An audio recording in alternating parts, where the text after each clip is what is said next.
Banyak yang gagal bersinar. Kutukan nomor punggung 9 di Persik Kediri. Memiliki kesamaan dengan tim Liga Inggris Chelsea. Persik Kediri juga punya nomor punggung pembawa sial, yang cenderung ada kutukannya pada angka 9. Terlepas benar atau tidak, nyatanya tak banyak striker Persik Kediri, yang berani mengenakan nomor punggung ini. Mereka yang bahkan nekat, tak begitu bersinar bersama tim Macan Putih. Berdasarkan penelusuran, ada beberapa pemain yang mengenakan nomor punggung 9 di Persik Kediri. Sosok Yongki Aribowo, pernah mengenakan jersey nomor punggung sial tersebut. Namun, ia kemudian menggantinya dan memilih nomor punggung 7. Setelah berganti nomor punggung, karir Yongki nampak mulai bersinar. Karirnya sempat hancur karena cedera lutut, saat menjalani debut di turnamen pramusim. Tapi, Yongki kemudian comeback dan berhasil menembus timnas Indonesia. Berikutnya ada lagi dua penyerang asing, yaitu Machia Malok dan Ngon Mamon. Karir keduanya benar-benar tidak bersinar bersama tim Macan Putih.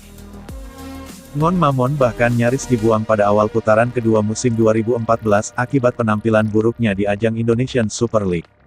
Sempat tampil baik di kesempatan keduanya, Ngon Mamon malah gagal membawa Persik Kediri ke babak 8 besar. Adapun Machia Malok, ia hanya semusim berseragam tim Persik Kediri.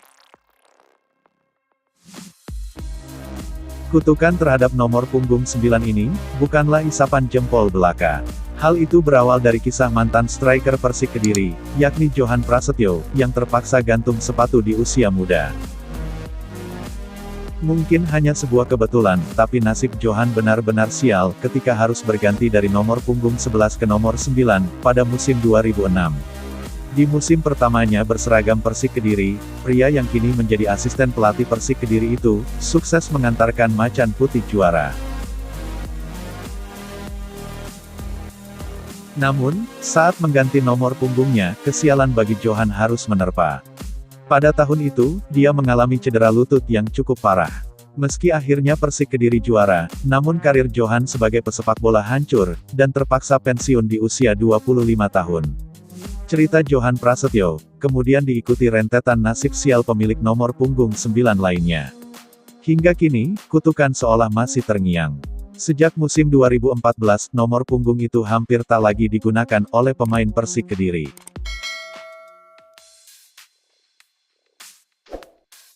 Dipinjam Persik Kediri, Jaya Hartono beri motivasi kepada Geril Kapoh. Pelatih Sulut United, yakni Jaya Hartono, secara khusus menemui Geril Kapoh, guna memberikan motivasi, agar anak didiknya itu berlatih keras dan memanfaatkan kesempatan, jika diberi menit bermain oleh Persik Kediri.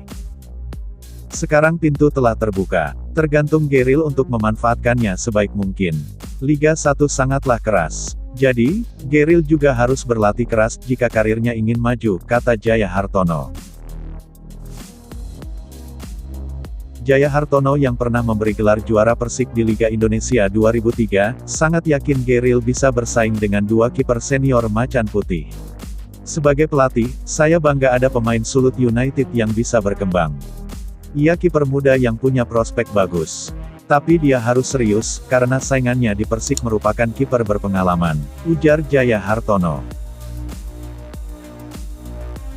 Jaya Hartono mewakili manajemen Sulut United menyampaikan terima kasih kepada pengurus Persik Kediri yang telah merekrut Geril Kapoh. Status Geril hanya pinjaman. Tapi apapun itu, kami berterima kasih kepada Persik. Kebijakan ini akan menguntungkan Persik dan juga Sulut United, tutur sang pelatih. Karena kelanjutan Liga 2 masih belum jelas, pihak Sulut United memang meminjamkan beberapa pemainnya ke beberapa tim Liga 1.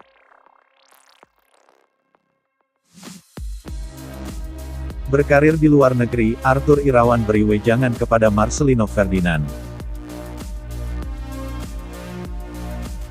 Kapten tim Persik Kediri, yakni Arthur Irawan, turut ikut senang ada pemain Indonesia yang berkarir di luar negeri. Apalagi kesempatan itu, dialami oleh penggawa Persebaya, yang merupakan klub yang pernah dibelanya, pada musim 2017-2018.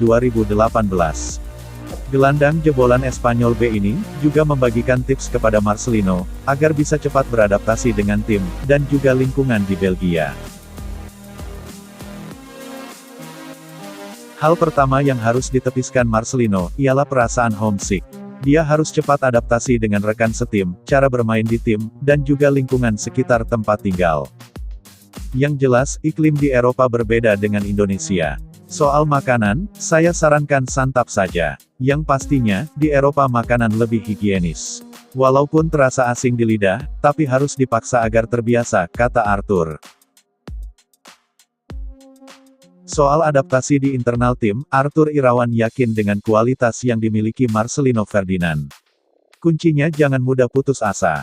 Marcelino harus berlatih keras, meskipun nanti jarang dimainkan. Hal wajar bila seorang pemain jarang merumput, pasti ada perasaan putus asa. Tapi jangan menyerah. Apalagi dia punya kontrak yang cukup panjang di Belgia, ucap sang kapten.